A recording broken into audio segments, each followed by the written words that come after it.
안녕하세요. 오늘은 노후에 절대 하지 말아야 할 돈 쓰는 습관 7가지에 대해 말씀드리겠습니다. 이 이야기는 단순히 돈을 아끼자는 의미가 아닙니다. 노후의 평안한 삶을 지키기 위해 반드시 알아야 할 중요한 내용입니다. 젊을 땐 벌면서 썼지만 노후에는 버는 돈보다 쓰는 돈이 더 중요합니다.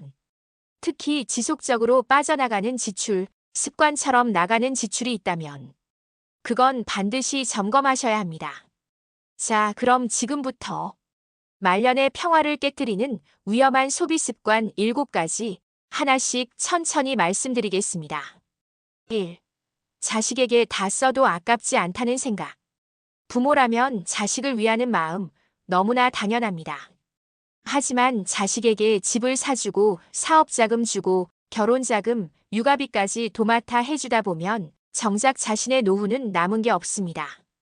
그리고 더 큰 문제는 그 자식이 당신을 책임지지 않는다는 점입니다. 자식도 결국 자신의 삶을 살아가기 바빠요. 자식은 돕되 내 생활에 무리가 가지 않는 선에서 도와주세요. 자식에게 퍼주는 게 효도가 아니라 내 노후를 지키는 것이 자식에게 부담을 주지 않는 진짜 효도입니다. 2. 작은 사치가 반복되는 소비 습관. 이 정도는 괜찮겠지 하는 마음으로 하루 커피 한 잔, 택시 한 번, 가볍게 외식 한 번. 이런 작은 사치가 매일 반복되면 한 달, 1년 단위로 보면 큰 금액이 됩니다. 특히 연금이나 적은 월 생활비로 사는 분들에겐 이런 작은 소비도 치명적일 수 있어요. 소비 전엔 꼭 한번 생각해 보세요. 이걸 내가 정말 필요해서 쓰는 건가? 아니면 그냥 습관처럼 쓰는 건가? 3. 주변 사람을 의식한 소비. 나이 들어서도 남들 다 하니까 나도 해야지라는 생각으로 괜히 비싼 옷을 사고 고급 식당 가고 명절에 무리한 선물을 하게 됩니다. 이런 소비는 내 삶을 위한 소비가 아니라 남을 위한 소비입니다. 그리고 이건 오래 못 갑니다. 결국 나만 지칩니다.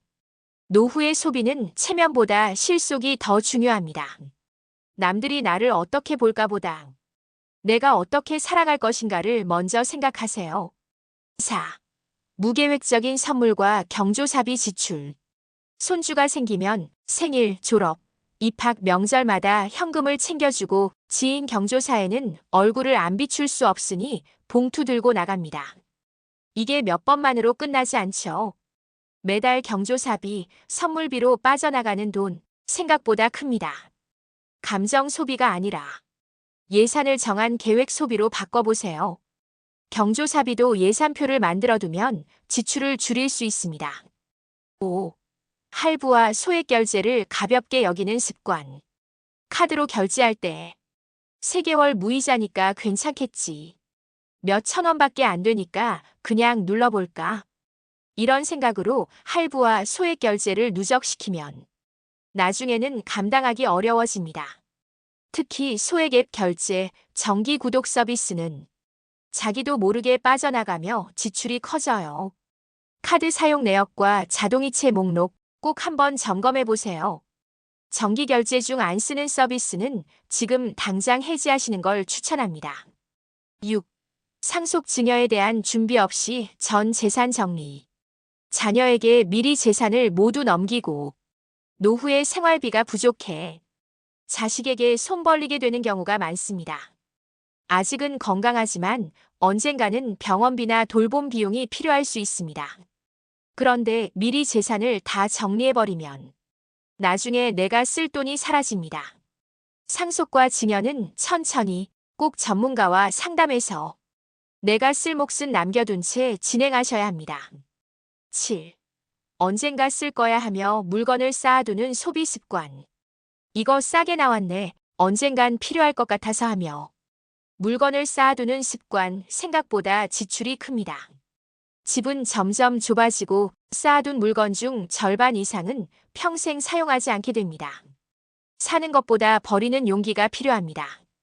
지금 필요한 것만 소박하게 갖추고 남은 삶은 가볍고 여유롭게 살아가세요. 노후엔 더 이상 소득이 늘지 않습니다. 그래서 어떻게 쓰는가가 훨씬 중요해집니다. 오늘 알려드린 7가지 돈 쓰는 습관 하나라도 해당되신다면 지금부터 천천히 바꿔보시길 바랍니다. 노후의 평안은 절제된 소비 습관에서 시작됩니다. 필요한 곳에 아낌없이 쓰되 무의식적이고 의미 없는 지출은 줄이셔야 진짜 행복한 노후가 다가옵니다.